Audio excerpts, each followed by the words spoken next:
Aquí estamos en el séptimo programa de esta tercera temporada, le podemos decir así. Así es. De Luces y Sombras del Filosofar, ahora en YouTube. Así es. El programa de hoy va a estar dedicado a un viaje que va a tener como guía Foucault y como destino a la ilustración. Bien. Y esa excursión la vamos a comenzar escuchando a Edgar. Bueno, como decía Fabián, acá vamos a ver si podemos pensar un rato a partir de una parte de un curso que da Foucault, en el cual toma como objeto de reflexión un texto de Kant. Este texto de Kant se llama ¿Qué es la ilustración? Y en el curso de Foucault lo toma como para, si se quiere, reflexionar a partir de una serie de ideas que tienen que ver con algo que es muy caro para nuestro amigo francés, que es la reflexión sobre el presente. En el texto creo que es conveniente metodológicamente reflexionar, aunque sea hacer una apretada síntesis en cuanto a alguna referencia sobre el texto de Kant. Si bien es un texto que es muy conocido, lo pueden encontrar en la web por todos lados, es parte de lo que es la filosofía de la historia de Kant. Bueno, en ese texto, digamos que entre los primeros párrafos nomás aparecen una concatenación de conceptos que podríamos, a ver si estamos de acuerdo, en este orden. Aparece primero la pregunta sobre qué es la ilustración de Kant. Segundo aparece el concepto, una especie de definición de qué sería la ilustración y una reflexión en torno a ello, como proceso, como fenómeno cultural, pero también como condiciones para el propio sujeto.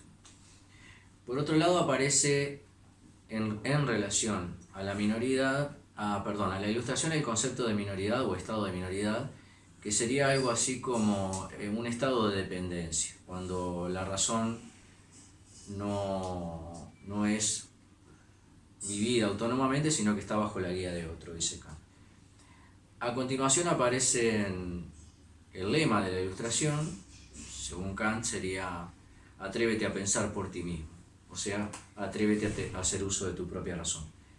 Un poquito más adelante aparecen en el texto de Kant las causas por las cuales los hombres permanecen en estado de minoridad. Él menciona 3 o 4, que podríamos resumirlas básicamente en 2: pereza, cobardía, o sea, falta de decisión y de coraje, dice en el texto. Un poquito más adelante hay otro par de conceptos que son como muy importantes, y son cuáles son los usos de la razón que favorecen la ilustración. Ahí hace una distinción Kant entre uso privado de la razón y uso público de la razón. Mientras el uso privado no favorecería el proceso de ilustración, el uso público de la razón sí, sería como una condición para que la ilustración sea posible. Podríamos referir también una cuestión que no tiene nada de anecdótico, y es que este pequeño texto de Kant fue publicado en una revista, es un artículo de una revista, y no está entonces dentro de los textos estrictamente académicos del filósofo de Königsberg. Esto, digo, no es para nada anecdótico, sino que ya hay, ¿cómo diríamos?, una manera pública de manifestarlo. Qué bien. Porque le habían pedido a Kant que escribiera sobre la Ilustración, cosa que simultáneamente hace un filósofo judío, Mendelssohn, sobre el mismo asunto, y que, claro, tiene que ver con lo que está sucediendo en esa, iba a decir convulsionada Europa. En realidad, en 1780 y tantos, cuando sucede esto, lo que está convulsionado es Francia, con la revolución que se viene.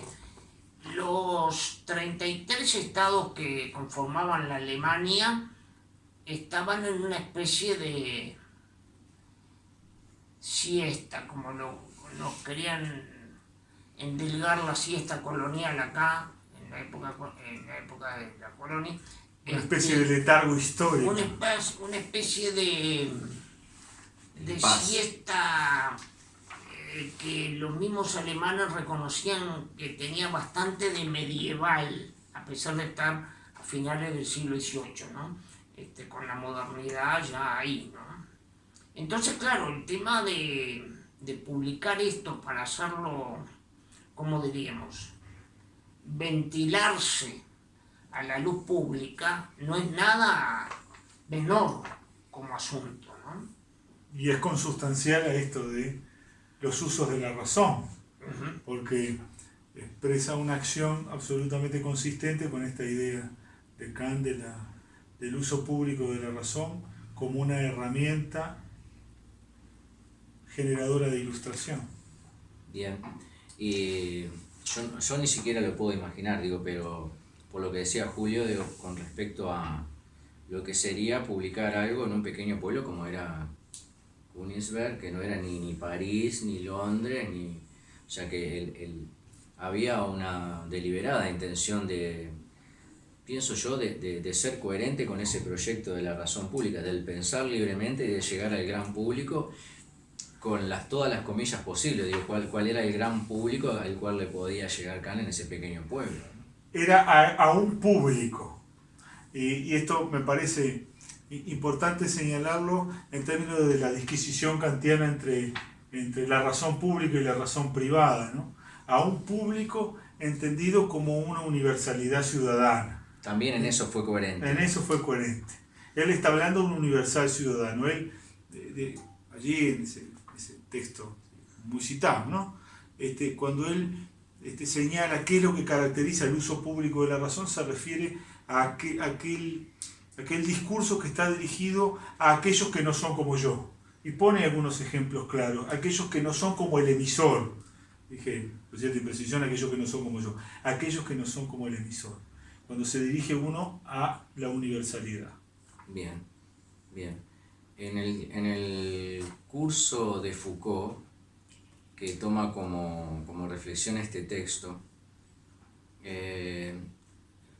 hasta donde yo entendí, primero que a mí me resultó el texto de Foucault bastante menos claro que... Y apasionante igual, digo, pero con sus dificultades de la escritura propia de Foucault, sí, eso es cierto. Pero en las partes que pude entender, me resultó bien creativo, bien fermental, en el sentido como un filósofo, 2-3 siglos después, toma como objeto de reflexión otro texto de otro gran filósofo para intervenir en su curso, que el curso no era de esto, no era acerca de la ilustración o acerca del estado de minoridad, sino que después inclusive él va a pasar a otro concepto. Va a pasar a otra cuestión, o sea, el curso bueno, digamos, también como otra nota al pie, sí, de esto.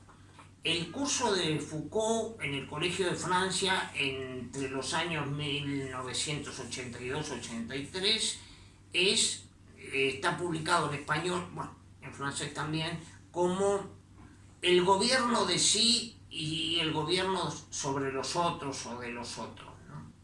Y para eso Foucault se dedica a analizar cuidadosamente la noción de decir veraz o al mismo tiempo decirlo todo, decir todo crudamente, las tres modalidades que acabo de enunciar hacen referencia a la palabra griega parresía, que es a lo que él dedica el curso.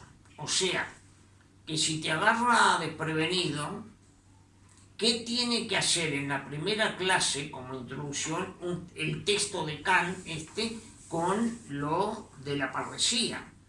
Bueno, es evidente que tiene una relación directa.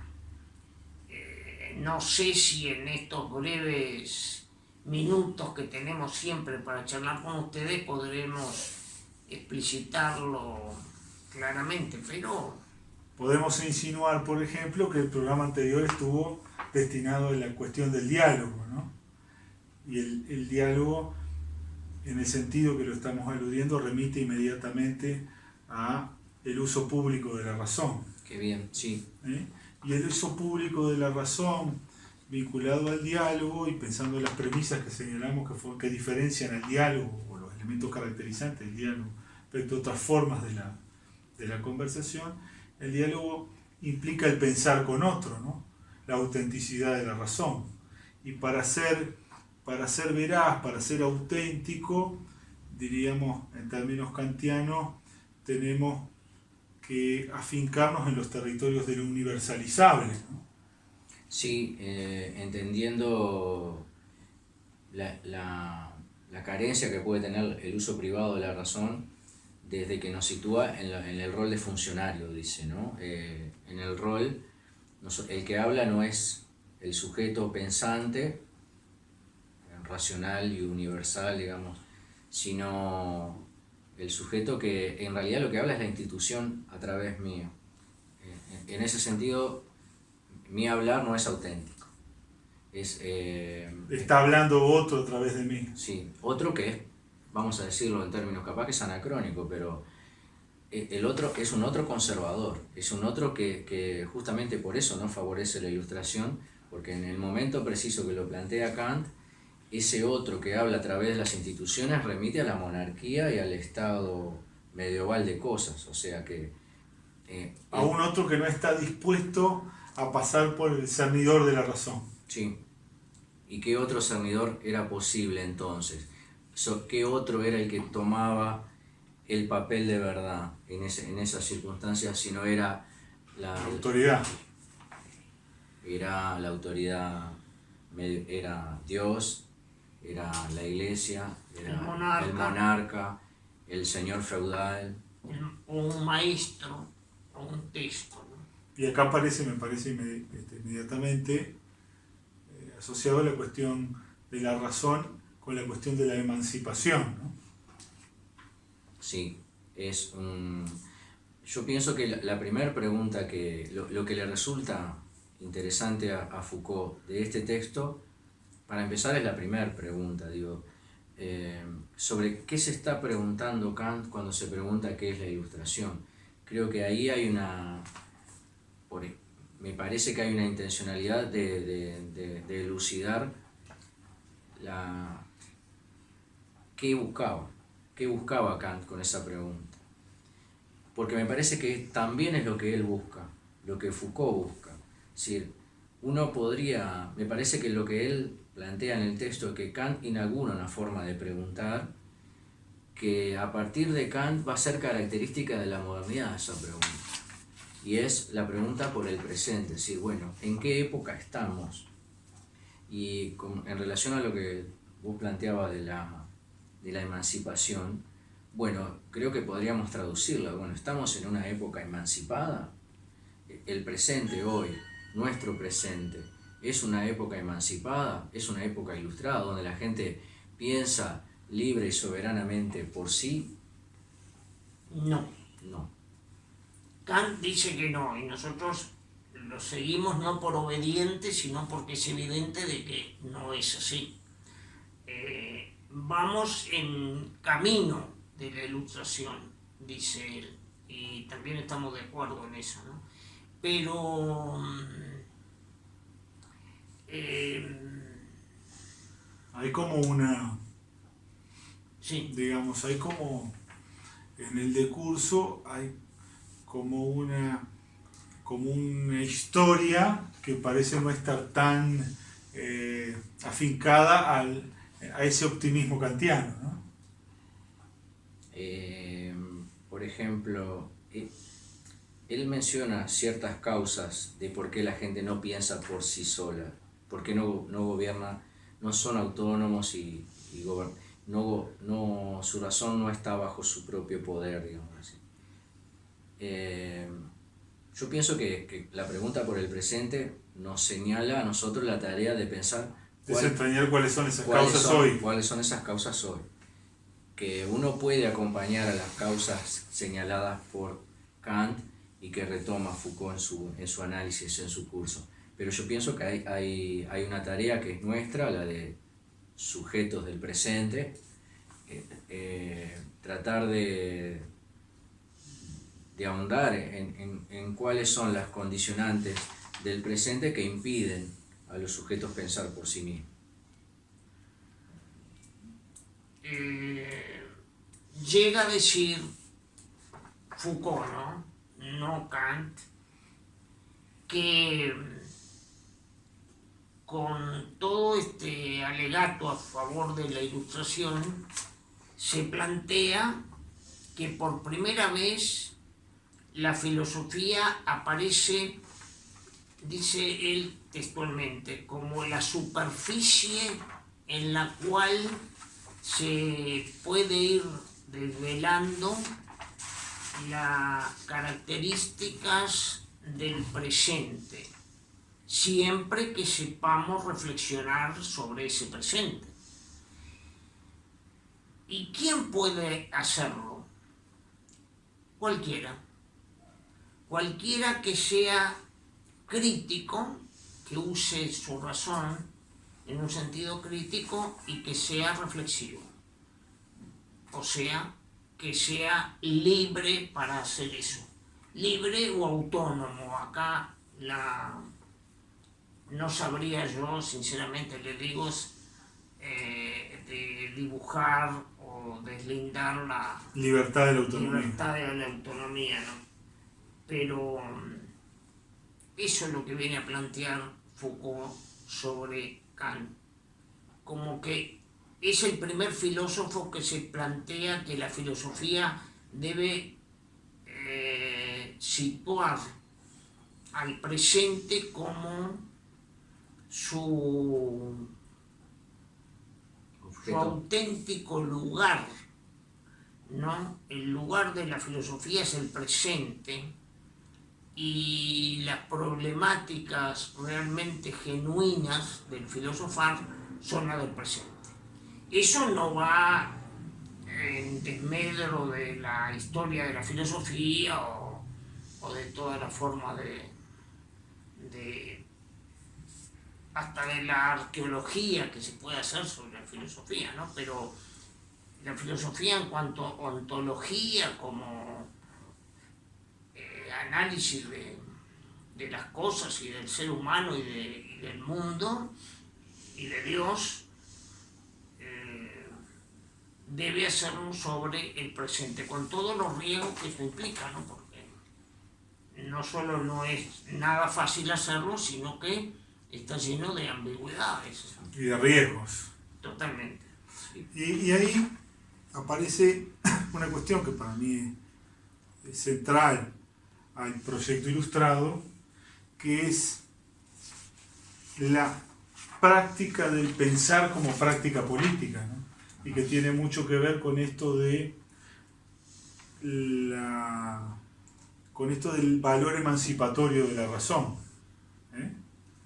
De alguna manera hay un ejercicio que se desarrolla del pensar que está vinculado directamente al presente, porque está concebido como un acto eminentemente político, sí, dirigido sí. a operar sobre las formas de la politicidad, sobre las formas de convivir, sobre las formas de relacionamiento humano. Sí, en ese texto de Foucault, en su análisis, en su curso, él hace mucho análisis, mucho énfasis en el análisis de la palabra revolución, como sinónimo de ilustración, pero como sinónimo de, digamos, él dice, en ese texto Kant se pregunta por dos cosas, dice Foucault. Se pregunta qué es la ilustración y qué es la revolución. Revolución con mayúscula. Y él insiste en un concepto que me pareció muy interesante en su análisis. No se pregunta por el hecho de la toma de la Bastilla o el hecho material de la revolución, el acaecer, sino se pregunta por el acontecimiento, ese Foucault. ¿Qué significa revolucionar? Se pregunta por el entusiasmo que los hombres Eso es ponen. extraordinario. Él dice, es más importante el efecto de la revolución en aquellos que no son partícipes directos que los propios que llevan adelante el proceso de revolución. Es la idea que se forman los otros de lo que está pasando, que creo que está hablando de él. Sí, eso me hace pensar, y hace rato que esto ando dando vueltas la cabeza, por mi cabeza, desde que hizo Julio algunos señalamientos respecto de la Alemania de aquel entonces, ¿no? No existían dentro de las fronteras del Sacro Romano Germano Imperio condiciones objetivas de transformación histórica. Entonces, la revolución se desarrolla, quien dijo, en Alemania por la vía de la filosofía, ¿no? Es decir, el proceso que se canaliza o se expresa políticamente en la Francia de aquel entonces se expresa en el campo de las ideas en Alemania. Claro. La filosofía de la Revolución Francesa, alguien diría, está en Alemania, o la filosofía revolucionaria de aquel tiempo está en Alemania, y la práctica política revolucionaria está en Francia, ¿no? Ahí va. Forzando un poco las cosas, es toda una filosofía de izquierda que aparece en la Alemania todavía medieval, Claro, con sus 33 estados feudales, ¿no? Ese estado de entusiasmo por la revolución es lo que hace que la revolución sea un signo permanente. Él habla de manera bastante más compleja y hasta más confusa, por eso no me voy a meter en el asunto, pero por lo menos en esto sí, la revolución como un signo que permite que los hombres se entusiasmen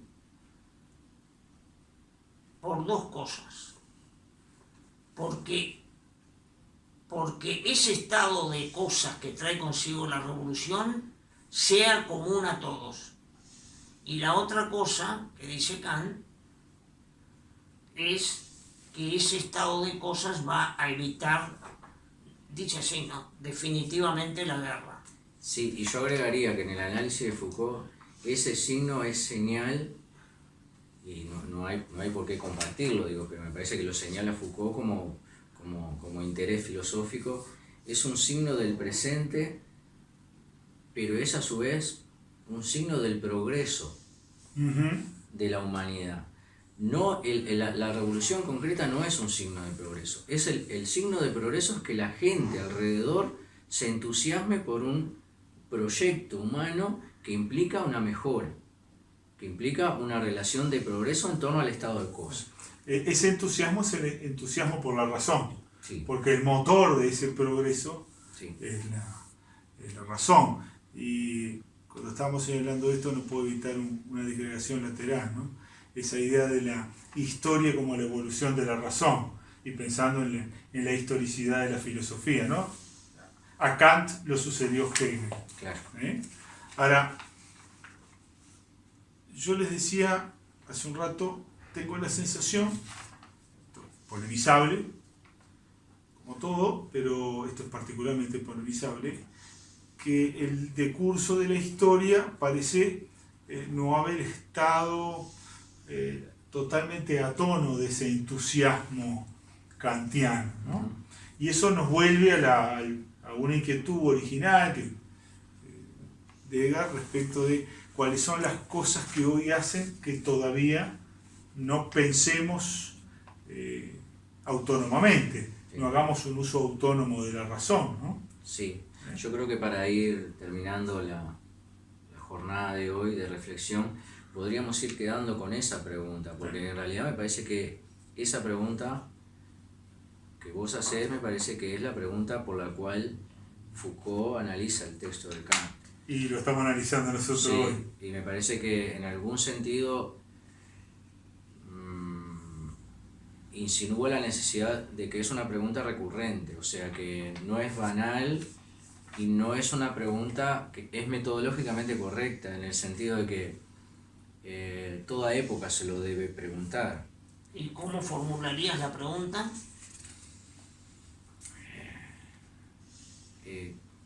Hoy, ¿qué Acabo de poner a Muslera sí, sí. con todos los japoneses alrededor Sí, en peligro. se me ¿no? escapa la pelota Sí. igual que él, así que prometo pensarlo para la próxima. Muy bien. Muchas gracias. Muchas gracias.